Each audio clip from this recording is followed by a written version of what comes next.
Assalamualaikum warahmatullahi wabarakatuh. Kami dari kelompok 4 akan mempresentasikan hasil final project dari kelompok kami yang berjudul Mental Care.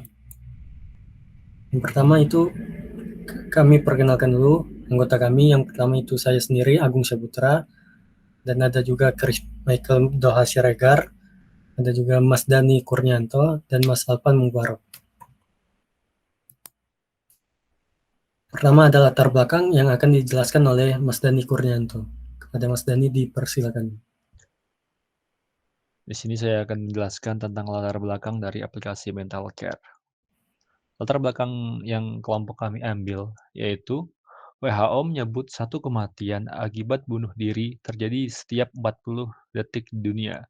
Diambil dari jurnal WHO pada tahun 2019. Pencegahan bunuh diri masih menjadi tantangan global yang membutuhkan upaya bersama. Pada tahun 2018, Kementerian Kesehatan menyebut angka kematian akibat bunuh diri di Indonesia sebesar 0,71% di setiap 100.000 penduduk, yang berarti 1.800 jiwa per tahun.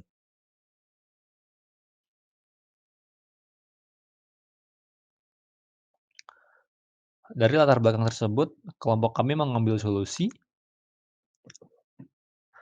Pada pandemi saat ini, interaksi antar manusia menjadi sangat terbatas, sehingga khususnya remaja yang cenderung introvert dan sering menutup diri. Apabila remaja mendapatkan masalah batin, terkadang tidak tahu apa yang harus dilakukan. Oleh karena itu, butuh penanganan yang bisa mengerti salah satu permasalahan remaja tersebut.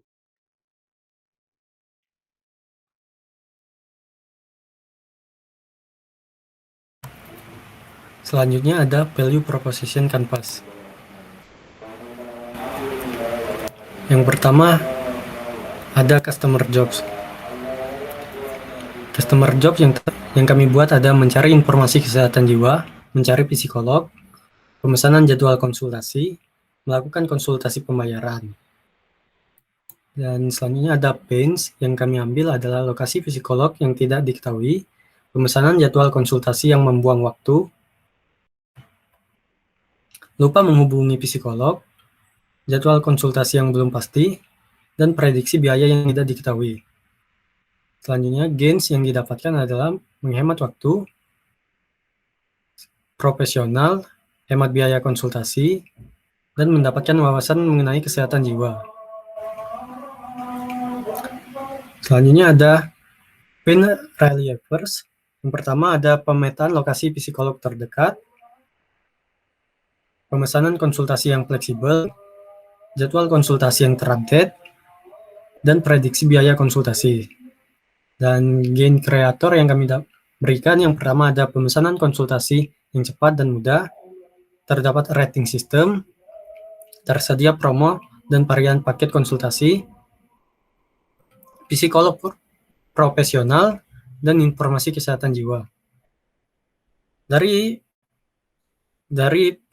gain creator dan pain relievers yang kami dapatkan, kami membuat sebuah aplikasi yang bernama Mental Care. Selanjutnya ada bisnis model canvas. Untuk customer segment yang kami ambil adalah pelajar dan mahasiswa usia 17-25 tahun. Untuk value proposition atau kelebihan produk kita, yang pertama pemesanan konsultasi yang cepat dan mudah dapat dilakukan melalui aplikasi. Yang kedua, pemetaan sebaran lokasi psikolog. Yang ketiga, jadwal psikolog terupdate. Dan yang keempat, prediksi biaya. Dan yang kelima, ada psikolog profesional. Untuk channel sendiri yang kami manfaatkan adalah media sosial, Play Store dan iOS Store, dan testimoni customer. Selanjutnya ada customer relationship. Untuk membangun hubungan terhadap customer yang kami berikan ada diskon dan promo, informasi seputar kesehatan jiwa, tips seputar kesehatan jiwa, dan rating system. Dan revenue streams yang akan didapatkan adalah konsultasi psikolog, penjadwalan konsultasi, real-time jadwal, dan lokasi psikolog. Untuk key resource yang kami butuhkan adalah infrastruktur server, Google Maps API, dan infrastruktur IT. Dan key activities yang akan kami lakukan adalah membuat software, memanajemen data pengguna, membangun hubungan dengan customer, dan memberikan informasi terupdate. Untuk key partner, kami akan mencoba untuk bekerja sama dengan RSUB, lalu dokter group, psikolog, dan public figure. Dan cost structure yang akan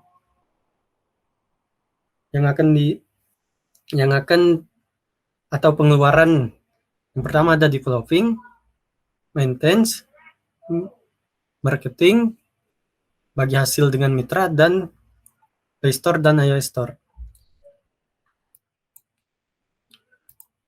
Selanjutnya ada prototype yang akan dijelaskan oleh Mas Dani. Kepada Mas Dani dipersilakan. Di sini saya akan menunjukkan prototipe dari aplikasi yang telah kita rancang sebelumnya. Yang pertama, apabila kita masuk di awal aplikasi atau awal penggunaan, kita akan disuguhkan onboard screen seperti ini. Kalau diklik akan muncul juga seperti ini, berupa gambar dan keterangan tambahan. Terus setelah itu, kita akan masuk ke halaman pendaftaran, di mana kita harus mengisi email dan password. Apabila pengguna sudah mempunyai akun, bisa masuk ke tombol ini dengan login, dengan username dan password. Apabila pengguna lupa password atau kata sandi, pengguna dapat melakukan forget password dengan tampilan seperti ini, dengan mencantumkan email yang terdaftar pada aplikasi lalu melakukan submit. Nah, di sini saya akan menjelaskan tentang alur alur dari awal, yaitu dari pendaftaran. Apabila sudah mengisi email dan password, pengguna akan menekan tombol sign up, sehingga akan muncul beberapa formulir yang harus diisi, yaitu foto, nama, tanggal lahir, dan jenis kelamin. Apabila sudah diisi akan keluar seperti ini, seperti ini contohnya. Bila sudah sesuai, klik submit, sehingga pengguna akan dialihkan ke menu utama dari aplikasi. Ini adalah gambar penunjang dari homepage, lalu ada nama, lokasi, notifikasi. Dan berikut ini adalah 4 menu utama yang aplikasi Mental Care suguhkan. Yang pertama itu pos. Salah satu fitur dari Mental Care yaitu menyediakan informasi kepada pengguna tentang tentang gangguan kesehatan jiwa.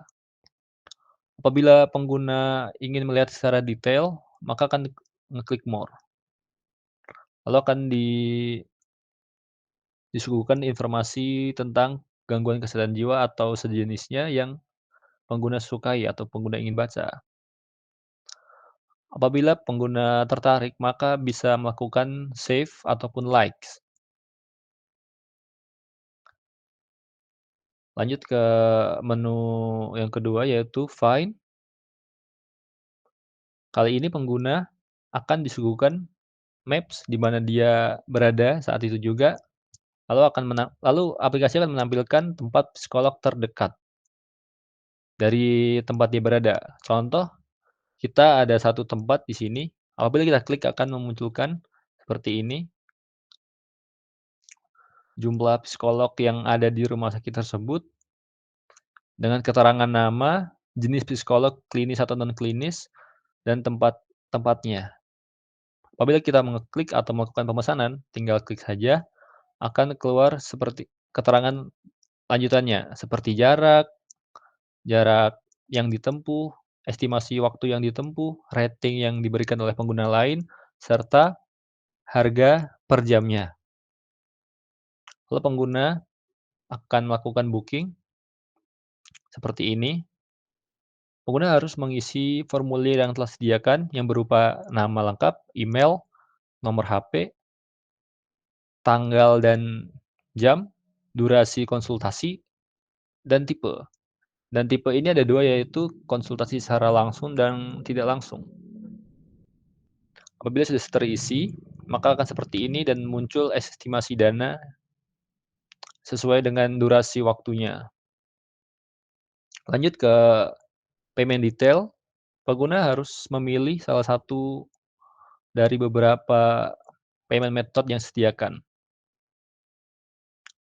Terdapat beberapa payment method yang sistem sediakan, pengguna bisa memilih salah satunya, contohnya dengan mengklik Store, lalu akan ditampilkan estimasi dana totalnya dari admin, konsultasi, promo, dan total harga. Apabila pengguna telah setuju, maka akan diklik pay atau bayar. Booking selesai, maka pengguna akan mendapatkan booking code yang berupa kode khusus. Kembali ke menu utama, pada aplikasi ini, sistem akan menyediakan emergency call yang dapat membantu apabila pengguna mengalami depresi yang berlebihan dan tidak tahu apa yang harus dilakukan untuk menghindari suatu kejadian yang tidak diinginkan ataupun suicidal attempt, maka menyediakan emergency call. Apabila diklik akan seperti ini. Berikut adalah contoh telepon darurat pada Indonesia. Lalu fitur selanjutnya yaitu Notes. Pengguna depresi pengguna aplikasi dapat melakukan membuat catatan tentang apa yang dia lakukan hari ini atau segala catatan tentang pencapaian dia menghadapi depresi pada aplikasi ini. Apabila pengguna ingin menambahkan, tinggal klik tombol tambah, lalu menuliskan judul dan catatannya. Apabila sudah, tinggal diklik save, maka akan menambahkan satu. Lalu pengguna juga dapat mengakses profil dari aplikasi, akan menampilkan gambar, nama lengkap, lokasi dia berada, tombol edit profile, lihat notes, dan post yang telah dia simpan. Selain itu, ada juga tombol di tengah ini, yaitu untuk melakukan konsultasi. Untuk lokasi, bisa memilih dari Maps atau melakukan pin sendiri, ataupun dengan current location, atau dari lokasi tempat kita berada, atau juga bisa dengan mencari dengan kata kunci tertentu. Selanjutnya yaitu ada formulir daftar untuk mengisikan kapan konsultasi akan dilakukan. Setelah itu tombol search, aplikasi akan menampilkan sejumlah list berupa rumah sakit terdekat yang dapat menerima jasa psikolog. Ada 3 contohnya, ada juga tombol sort dan filter untuk melakukan sorting atau filter. Contoh kita memilih Rumah Sakit Dr. Utomo, seperti ini akan ditampilkan psikolog yang tersedia. Apabila kita memilih yang paling bawah, akan balik lagi seperti yang tadi.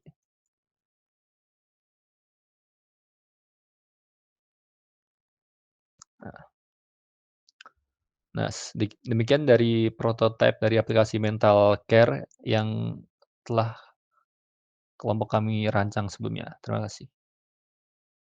Dari prototipe yang telah kami rancang sebelumnya, kami melakukan survei terhadap 23 responden dengan rentang umur 17 sampai 55 tahun dengan menggunakan teknik kuesioner.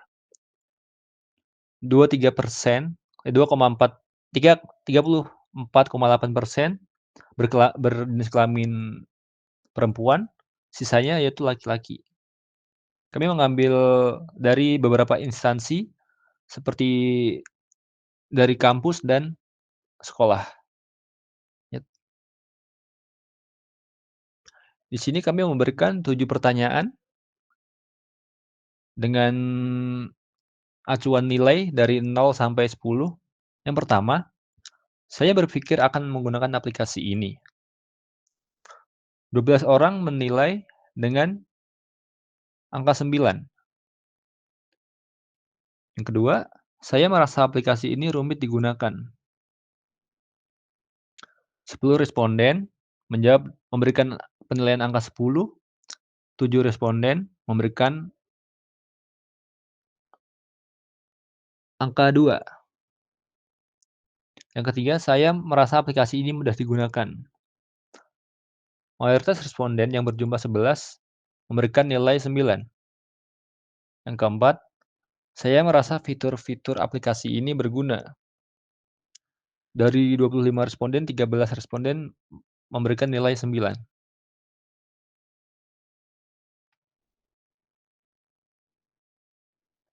Yang kelima, saya merasa saya dapat memahami cara menggunakan aplikasi ini dengan cepat.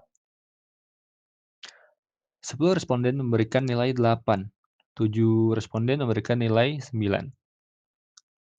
Yang keenam, saya merasa aplikasi ini membingungkan. 9 responden memberikan angka 1. 6 responden memberikan angka 2. Yang ketujuh, saya akan merekomendasikan ke teman saya.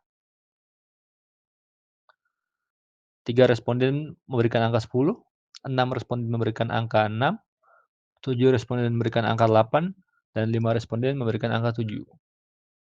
Dan demikian adalah hasil dari survei yang telah kami lakukan kepada 23 responden dengan 7 pertanyaan. Baiklah, terima kasih. Mungkin itu saja yang dapat kami sampaikan. Kurang dan lebih mohon maaf. Kami akhiri. Wassalamualaikum warahmatullahi wabarakatuh.